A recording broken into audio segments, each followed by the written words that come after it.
Saturday, this time it will be in Chicago. First place in the division on the line. Missing the playoffs is as well for the loser of this game. It's pretty close to a playoff game, as close as you can get. Remember, 2 weeks ago, the Packers beat the Bears at Lambeau by a touchdown. But since then, they have lost their all-pro pass rusher, Micah Parsons. So keep the NFC North race right now. The Bears are currently in the division lead, but the Packers still have the highest chances to win the division at 55%, according to ESPN Analytics. Let's dive into the quarterbacks a little bit more now, because who do we think has more to prove on Saturday? Will it be Williams or Love? Speaking of Saturday, Jeff Saturday now joins us now. Hello, welcome. Hey. I don't know if I want to talk to you, former Packer, on a day like today, but go ahead. And by the way, I clinched the only North season I was ever a Packer. We clinched in Chicago. Thank you for that. Road stomped them. Not like that. It never happened in my lifetime. I didn't need that. Anyways, which quarterback do you think needs this more, Jeff? 100% Jordan Love. Listen, they are, after the Micah Parsons injury in Denver and then losing the way they did in Denver, when you're talking about arguably two of the best teams in the NFL, Jordan Love needs to have a performance that sets him apart, right? And shows, irrespective of what's going on with our defense, I'm gonna shoulder the burden of lifting this team, and I'm gonna be the force multiplier that honestly Micah Parsons has been for that team on the defensive side. You lost a quarterback in Green Bay only on the defensive side. That's how important Micah Parsons is. So now all of the burden and all the stuff that you got to carry goes to the QB. There was a reason they went out and got Micah Parsons, right? Because they needed a closer.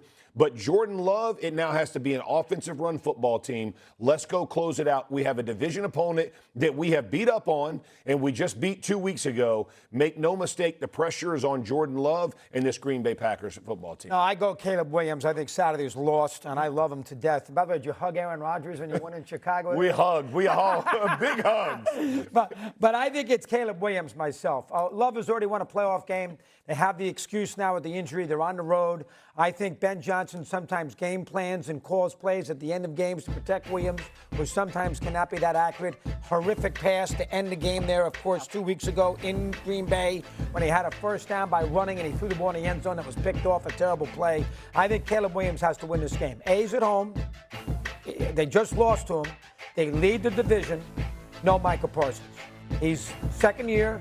He was a number one pick. Love's done enough in his career where I know he's good. Williams has not. So as a result, this to me is a watermark moment early on in his career. I have many of them, but this is a big game for Williams. Williams has to beat the Packers on Saturday night. That would be my take. A rarity where I agree with Doggy because he usually is lost, but not on this particular subject. I'm going to agree with him on this. I think it's Caleb Williams. Do you know that Caleb Williams has 8 wins this year with his completion percentage being below 60? 8 wins where he's completing less than 60% of his passes. Nobody else in the league has more than 3, but he's got 8 wins under those conditions.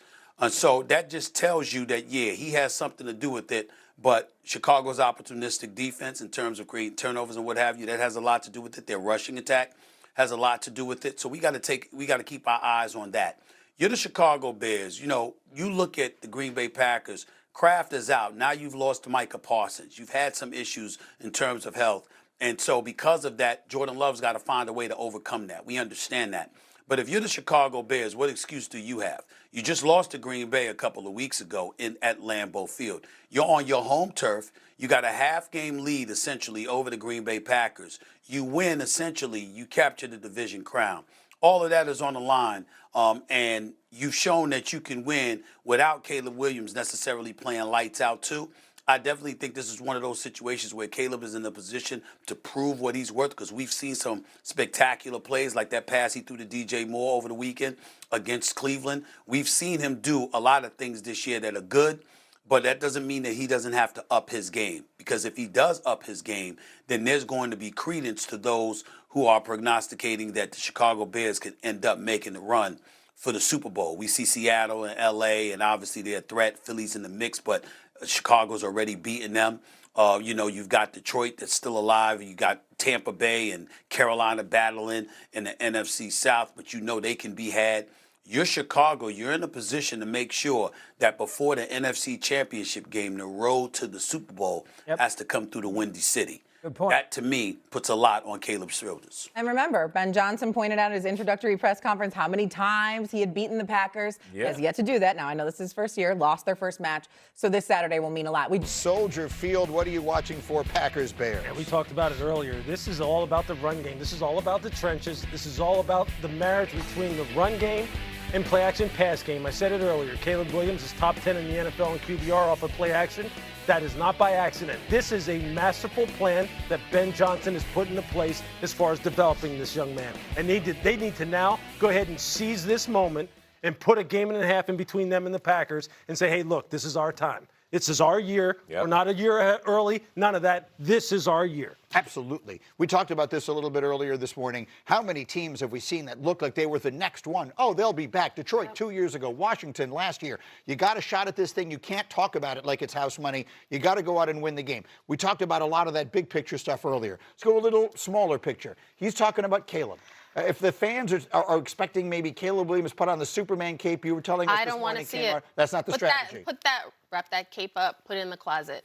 He will give you a great play here or there, right? But if Caleb Williams comes into this game thinking, I gotta match Jordan Love, I gotta be the reason that we win, I think that's when he gets into trouble. Part of what we wanted to see in his rookie year was him just doing the basics. So far, he's done that and more. Continue doing what you've been doing, Caleb.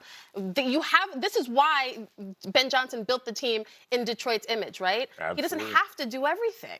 It's an interesting juxtaposition because you got Caleb Williams, and we're telling him, don't feel like you need to put it all on your shoulders. And we got Jordan Love. We went out and traded for Micah Parsons before the season because we think we're a Super Bowl team. Now he goes down with a knee, and so now the world is kind of, to quote Simon and Garfunkel, a nation turns its lonely eyes. Packer Nation turns its lonely eyes to you, Jordan Love. It's on him, right? He's got to do it. 100%. And the scary part is for him, they had a bit of this look last week against the Broncos, and he got outplayed by Bo Nix, right? This is a week where he's going against an ascending quarterback in his division, and you're the favorite. Like, at the bottom line, the Packers are predicted to win this football game. He has to go out and do it. And Christian Watson being banged up is a problem. Hopefully he gets back and can play from the chest stuff. But Jordan Love is going to have to be the reason why the Green Bay Packers not only win this game, but continue to advance in the playoffs. He is now the calling card of the Green Bay Packers. I badly want to make a Simon and Garfunkel reference, but I don't know no other song, so I'll just get to the Sound of silence. Yeah. The loser of this game will have the sound of silence. There it is. There we go. All in your bailiwick, not mine.